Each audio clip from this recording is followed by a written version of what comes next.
Halo semuanya, dalam video kali ini kami kelompok 6 dari kelas perilaku kerja dan kinerja B2 akan menjelaskan terkait program intervensi untuk proactive behavior.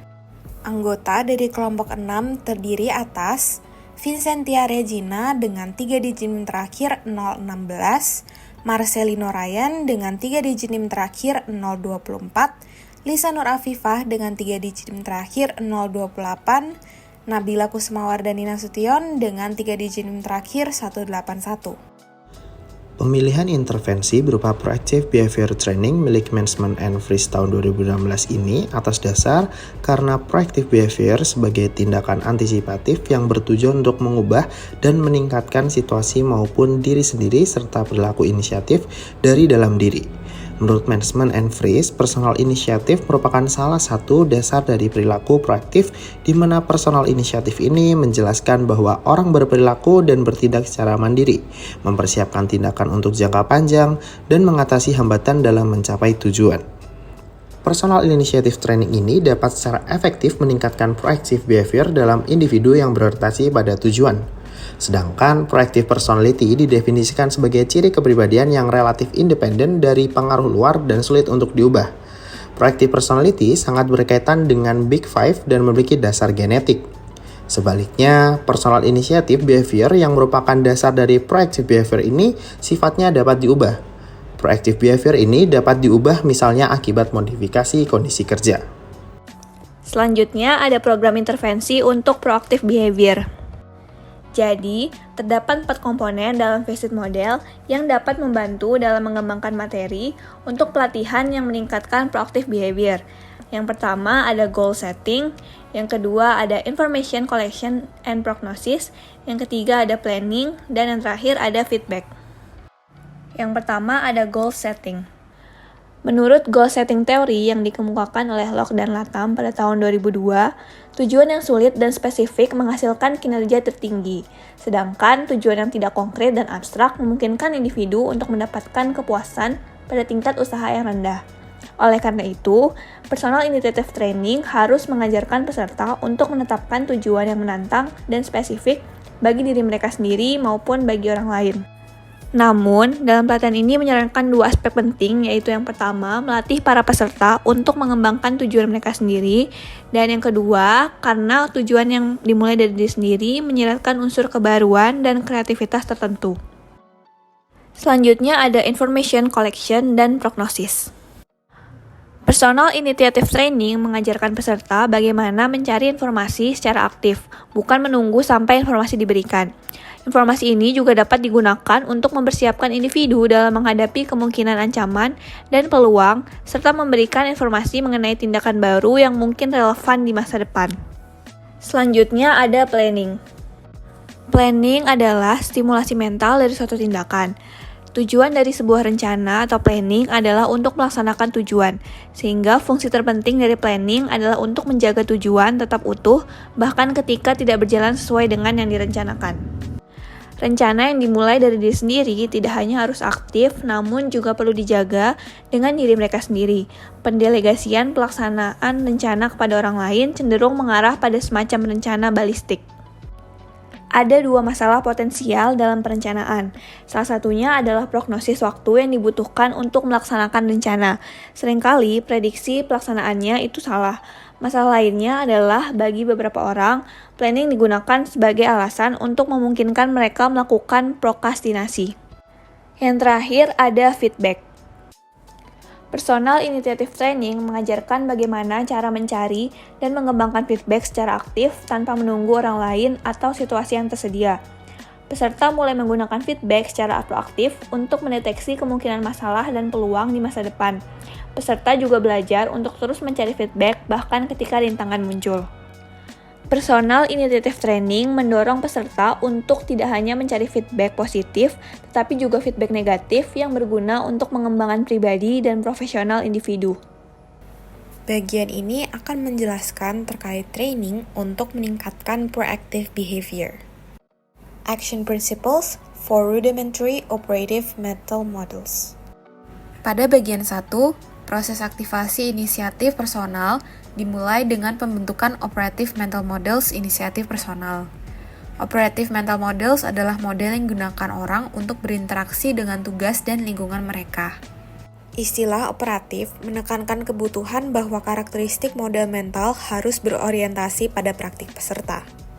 Untuk menciptakan operative mental models inisiatif personal dalam konteks kerja, pelatih harus menjelaskan setiap aspek inisiatif personal dan mengajarkan peserta cara melakukan penetapan tujuan, pencarian informasi, perencanaan, dan pencarian umpan balik dengan cara yang mandiri, berorientasi pada masa depan, dan gigih.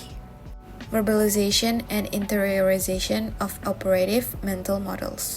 Pada bagian 2, peserta akan mengembangkan operative mental models. Peserta diharapkan untuk memunculkan perilaku dari dalam diri, proaktif, gigih, berkelanjutan, independen dari pengaruh eksternal, serta diikuti dengan langkah-langkah lainnya.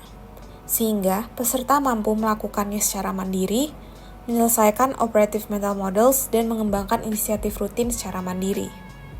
Interiorisasi berarti bahwa peserta personal initiative training mampu mengembangkan skema tindakan internal diri sendiri yang memandu perilaku mereka. Verbalisasi yang didefinisikan sebagai fiksasi verbal dalam atau luar dari non-verbal task, merupakan hubungan antara stimulus inisiatif pribadi eksternal melalui pelatihan dan skema tindakan internal yang mendorong inisiatif pribadi. Selanjutnya, terdapat action training for more sophisticated operative mental models. Pada bagian ini, peserta akan belajar berbagai tindakan yang diperlukan untuk mengembangkan operative mental models dan skema masing-masing tindakan. Hal ini ditunjang dengan adanya studi kasus yang memberikan dukungan terkait operative mental models dari inisiatif pribadi. Peserta juga diharuskan aktif dalam menerapkan pembelajaran yang mereka dapatkan dari studi kasus yang diberikan dan menghasilkan skema perilaku inisiatif pribadi pada situasi kerja mereka sendiri. Selanjutnya, peserta harus memikirkan respon reaktif mereka dan mengubahnya ke dalam perilaku dalam memulai pekerjaan, sehingga perilaku lama digantikan dengan perilaku baru peserta.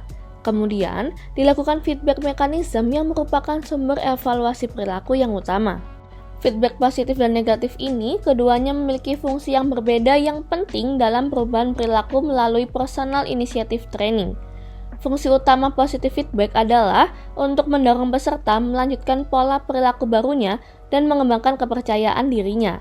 Sedangkan negatif feedback bertujuan untuk menunjukkan pola perilaku yang tidak sesuai dengan tujuan awal mereka.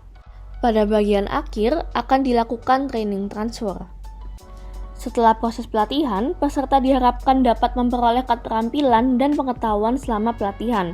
Namun, pengetahuan dan keterampilan tersebut tidak akan bertahan lama apabila tidak diterapkan pada pekerjaan masing-masing. Dalam bagian ini, peserta diharuskan untuk secara berulang menerapkan personal inisiatif ke situasi kerja yang konkret dan profesional. Bagian ini merupakan bagian akhir dari pelatihan, sehingga peserta akan diharuskan untuk mengembangkan proyek individual yang berdasarkan pada tujuannya di pekerjaan dan menerapkan personal inisiatif untuk mencapai tujuan proyek tersebut. Feedback peserta dapat diberikan oleh rekan sesama peserta pelatihannya dengan mendiskusikan kemajuan yang dimiliki. Seperti yang kita ketahui, tentunya pelatihan ini memiliki kelemahan dalam penerapannya dan juga apabila individu terlalu mendalam pada saat menginternalisasikan personal inisiatif ini, maka akan berakibat pada munculnya 3 tantangan yang akan dijelaskan sebagai berikut. Kelemahan atau tantangan yang pertama adalah menyebabkan tekanan dan meningkatnya aspirasi. Pelatihan personal inisiatif untuk proactive behavior sangat berbeda dengan pelatihan manajerial yang melatih keterampilan konkret. Sehingga pelatihan ini lebih berfokus pada pelatihan yang mengajarkan perkembangan diri konstan dan aktif terhadap lingkungan, yang dapat membuat peserta pelatihan mungkin merasa tidak puas apabila gagal dalam menerapkannya. Apabila berhasil, pelatihan ini dapat memunculkan resiko pada pesertanya untuk menjadi lebih aspiratif. Selanjutnya yang kedua adalah overconfidence. Overconfidence merupakan bias kognitif yang menyebabkan penilaian terlalu tinggi terhadap kemampuan seseorang. Individu yang berhasil dalam mengikuti pelatihan ini memiliki resiko untuk overconfidence yang berakibat pada penilaian resiko terlalu rendah dan tidak realistis, membuat keputusan yang tidak optimal, dan mengambil peluang yang masih ambigu karena personal inisiatif yang baru dikembangkan. Ketidakmerataan pemahaman. Meskipun pelatihan ini menyediakan prinsip dan panduan yang berorientasi pada tindakan bagaimana personal inisiatif itu sendiri, kemungkinan peserta yang gagal dalam memahami dan menerjemahkan pengetahuan personal inisiatif akan ada, karena adanya perbedaan individu. Menurut Strauss dan Parker tahun 2014, dalam Management dan Fries tahun 2016, peserta yang memiliki orientasi pada masa depan lebih mampu mendapatkan manfaat dari pelatihan yang difokuskan pada peningkatan perilaku proaktif. Yang keempat, ada keterbatasan feedback. Pada tahap akhir pelatihan, feedback yang didapatkan peserta hanya terbatas pada rekan kerja sesama pelatihan saja. Hal ini tentunya membuat feedback yang didapatkan memiliki keterbatasan dan kurang mendalam. Terlebih lagi ketika rekan kerja sesama pesertanya tidak dalam posisi atau divisi yang sama dalam tempat kerja, maka peserta akan sulit untuk menjangkau rekannya.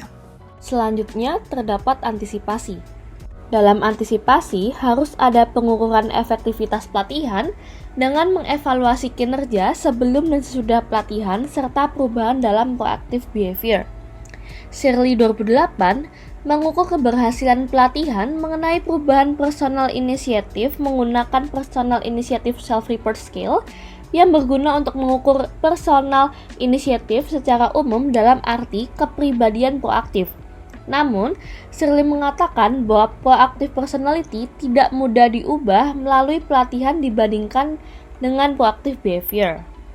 Nah, selanjutnya, untuk mengoptimalkan feedback dapat menggunakan sistem perusahaan yang terstruktur seperti sistem monthly evaluation monitoring. Hal ini dapat dilakukan setelah peserta menyelesaikan pelatihan. Terakhir, dapat mempertimbangkan perubahan yang mungkin terjadi selama kondisi pelatihan agar memungkinkan setiap peserta pelatihan mendapatkan manfaat dari pelatihan personal inisiatif. Berikut adalah referensi yang kami gunakan untuk menyusun materi. Setelah mendengarkan penjelasan dari kelompok 6, semoga teman-teman semua dapat memahami bagaimana cara meningkatkan proactive behavior dalam lingkungan kerja. Terima kasih atas perhatiannya. Mohon maaf apabila ada salah kata. Sampai jumpa.